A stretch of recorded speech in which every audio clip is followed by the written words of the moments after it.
All right, you guys. So if you don't know, we're going to be talking about SEGA today. SEGA, for those younger folks that are in the audience, is basically one of the console war starters because it was SEGA versus Nintendo back in the day. And if you haven't heard of SEGA, I'm sure you've heard of their flagship character that they have. Any little guy goes by the name of Sonic, which Sonic 3 actually just came out in theaters the other day. We're going to talk about it because I did not have this on the bingo card for 2024. So let's get into it, you guys. And bam. All right, so real quick, before we get into it, you're probably wondering why on the screen right now I have Ubisoft execs say gamers need to get comfortable not owning their games for subscription services to take off.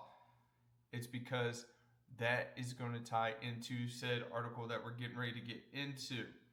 And that is, SEGA is considering launching game subscription service similar to Netflix. If you guys didn't know, not only does Netflix does movies, they also do video games. You could actually go and download a bunch of games that are included in your Netflix subscription to play online. Anyways, I feel that this should be kind of reworded because launching a subscription service similar to Netflix isn't a good thing because Netflix is failing when it comes to the subscription service of games. You want to get on the likes of PlayStation or Microsoft when it comes to Game Pass or PlayStation Plus, because those two are actually somewhat successful. And on top of that, they actually put pretty decent games on their subscription service. This is the thing that kind of worries me right here. SEGA is also delisting games across platforms, possibly consolidating under one service.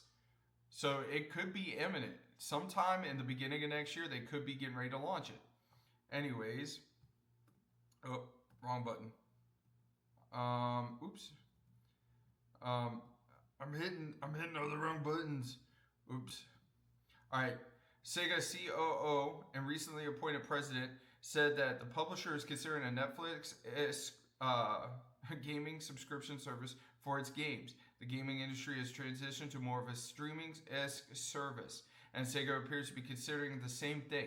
Many gaming companies have also transitioned to providing games via subscription service, seen as Microsoft and Sony's own service, which, I mean, it does make sense.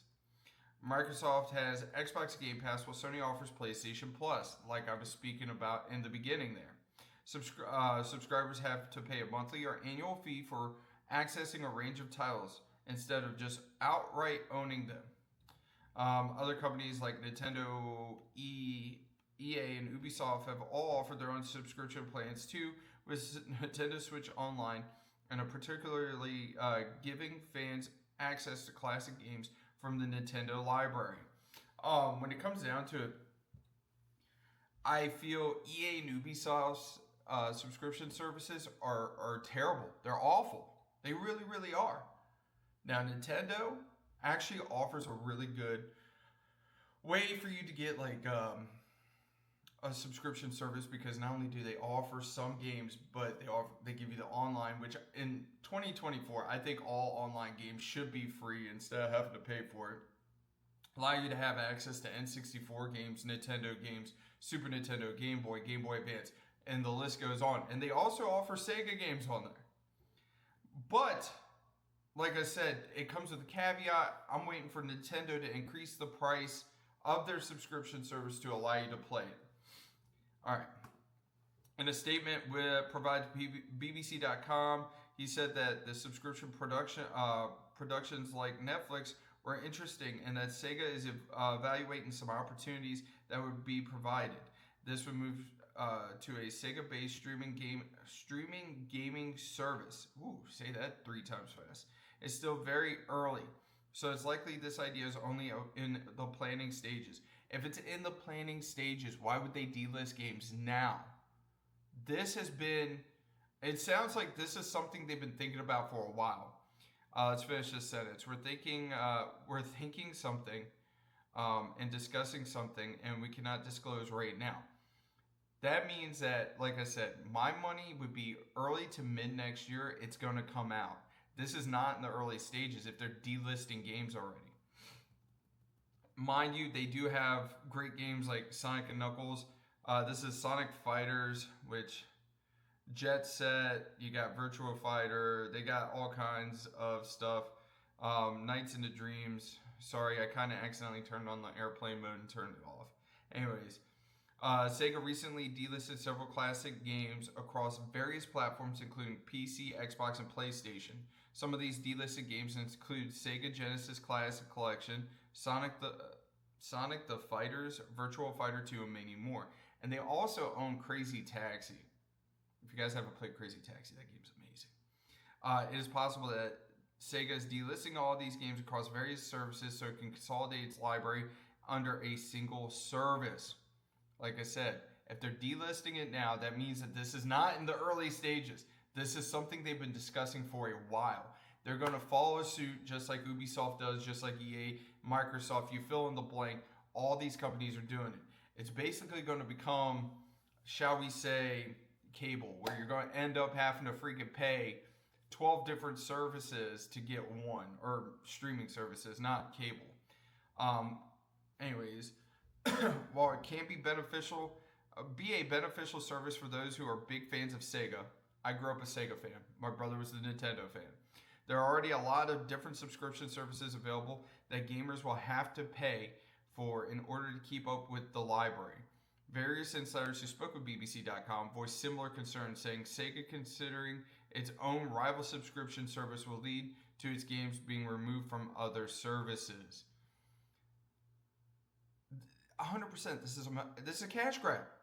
100%. Every freaking company that turns around and is like, I'm going to do a subscription service, this is a freaking cash grab. He also spoke to BBC.com about his own confidence in reviving Sega with not only the Sonic franchise, but several other legacy IPs, as seen with upcoming reboots of properties like Crazy Taxi and Jet Set Radio Future.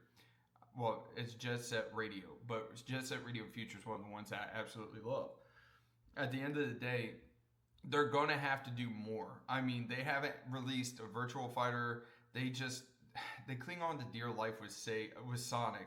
And let me tell you, the Sonic movies have actually been pretty good. I'm only speaking for the first and the second one. I have not watched the third one yet, so I can't speak on that one. Let's go full screen. Anyways, you guys, I want to hear your thoughts down below. Do you think this is a good thing, or do you think this is a bad thing when it comes to gaming? Because in my opinion, it's a bad thing.